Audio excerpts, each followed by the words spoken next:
किसान भाइयों नमस्कार। आज हम चर्चा करेंगे धान के फसल में लगने वाले शीत ब्लाइट बीमारी के बारे में।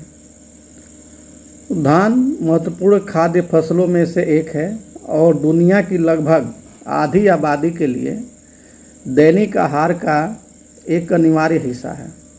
भारत दुनिया में धान का दूसरा सबसे बड़ा उत्पादक देश है। धान में सबसे गंभीर रोग है शीत ब्लाइट। अगर इसे पर्णछंद अंगमारी बीमारी भी कहा जाता है और आम भाषा में किसान भाई कभी कभी इसे गलसा बीमारी भी कहते हैं, क्योंकि इसमें पौधे जो है पहले बीमारी के बाद से वो गलने जैसा वो नीचे की तरफ बैठने लगता है। अगर बात करें शीत ब्लाइट के इतिहास की, तो शीत ब्लाइट को सबसे पहले जापान में 1910 ईस्वी में देखा गया था और आई मिया के द्वारा रिपोर्ट किया गया था। तब से यह रोग दुनिया के लगभग सभी धान उगाने वाले देशों में पाया गया। और भारत में बात किया जाए तो E.J. बटलर के द्वारा 1918 में पहली बार शीत ब्लाइट रोग पर ध्यान दिया।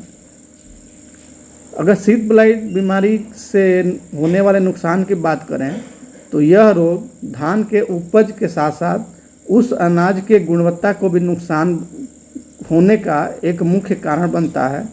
और इसको अधिकांशतः देखा जाए तो अनुकूल इसके बीमारी के लिए वातावरण मिले तो यह हमारे उत्पादन को 50% तक भी उपज को कम करने में सक्षम है।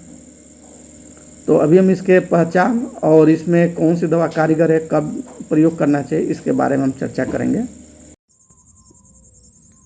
किसान भाइयों नमस्कार। आज हम धान के फसल में लगने वाले एक मुख्य बीमारी के बारे में चर्चा कर रहे हैं और इसकी पहचान सबसे कैसे कर सकते हैं कि बीमारी का नाम बताएं तो शीत ब्लाइट इसे कहते हैं। कुछ किसान इसे गलसा भी कहते हैं लोकल भाषा में। तो इस पे सबसे पहले क्या होता है कि जो पत्ती पे विभिन्न प्रकार के छोटे बड़े और कलर की बात करें तो आप देख सकते हैं इस तरह से इस पे धब्बे बनने लगते हैं। प्रारंभिक अवस्थाओं में देखा जाए शुरू में तो ये धब्बे छोटे होते हैं और जैसे जैसे समय बीतता है वैसे वैसे इसमें धब्बे का आकार बढ़ने लगता है और कुछ ही दिन में हमारी पूरी पत्तियों पर इसका प्रकोप आ जाता है फसल में और पत्तियां जो है वो पुआल की तरह फिर वो सूखने लगती है।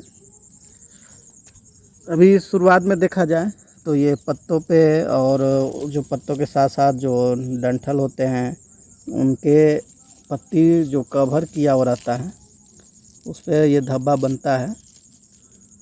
और धब्बा की बात किया जाए तो ये आप देख सकते हैं प्रारंभिक अवस्था में एक करके ऐसा ये छोटा धब्बा बनता है।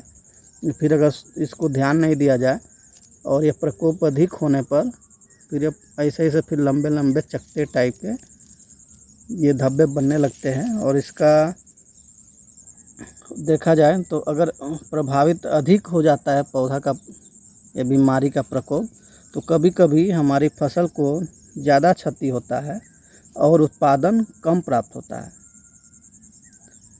तो आप ऐसे देख के पहचान सकते हैं अपने धान में लगने वाले शीत ब्लाइट बीमारी के।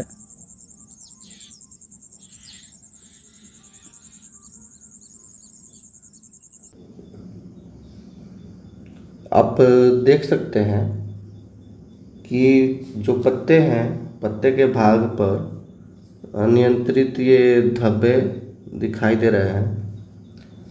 और बात किया जाए आकार, ये अनियंत्रित आकार के मटमैले हैं, सफ़ेद है और हरे धब्बे दिखाई देता है जिसका किनारा गहरा और बैंगनी रंग का होता है।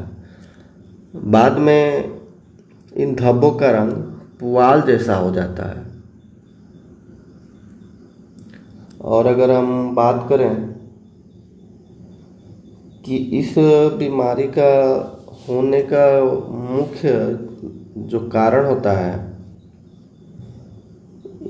कि इसमें जो अधिकतम तापमान होता है वो 28 से 32 डिग्री के आसपास जब दिन का तापमान बना रहता है, साथ ही जो हमारा आर्द्रता है वो 85 से 80% होता है, और हम नाइट्रोजन युक्त जो उर्वरक है, खास करके यूरिया का अधिक मात्रा का भी हम अपने खेतों में प्रयोग करते हैं। और हमारे खेत में हमेशा जिस खेत में पानी लगा रहता है उस खेत में इस बीमारी का प्रकोप अधिक देखा जाता है। अगर हम देखें तो इसका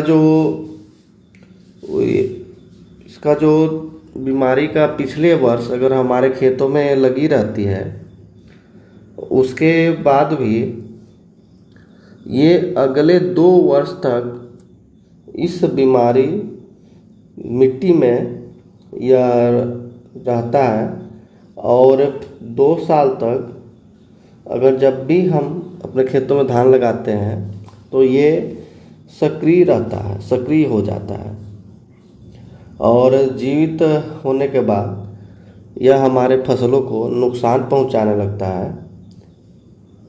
और इसकी बीमारी की बात किया जाए तो खास करके जो हमारे मेड़ के किनारे से ये बीमारी शुरू होती है और धीरे धीरे ये पूरे खेत में फैलने लगता है। अगर इसमें आप पत्तों के आकार देखिए तो पत्ता जो पुआल से सूखने भी लगता है उसमें भी वही धब्बा दिखाई देता है। या जो तना पे जो हरी पत्ती से कवर आता है उस पर भी आप देख सकते हैं कि ये धब्बा कैसे दिखाई देता है। अगर इसके हम नियंत्रण की बात करें तो एक बहुत ही अच्छी दवा है जिसका नाम है वेलिडामाइसिन 3% एल। ये दवा 1 हेक्टेयर खेत के लिए 600 लीटर पानी में 1200 ml वेलिडामाइसिन और साथ में हमको स्टिकर भी 600 ml स्टिकर का घोल बना के मौसम साफ रहने पे छिड़काव करना है। अगर हम बात करें जो स्प्रेयर मशीन होती है उसकी, तो एक स्प्रेयर मशीन 15 लीटर की है, तो उसमें हम 30 ml वेलिडामाइसिन लेंगे और 15 ml स्टिकर लेंगे और दोनों को एक साथ घोल बना लेंगे और इसका मात्र 2 कट्ठा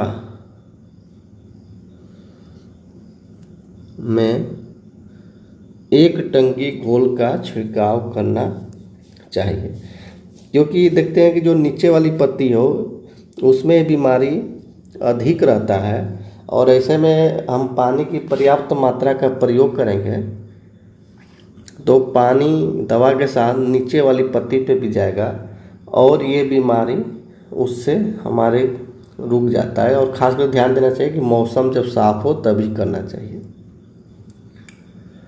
अगर आपको जानकारी अच्छी लगे तो कृपया मेरे चैनल को सब्सक्राइब और शेयर अवश्य करें। धन्यवाद।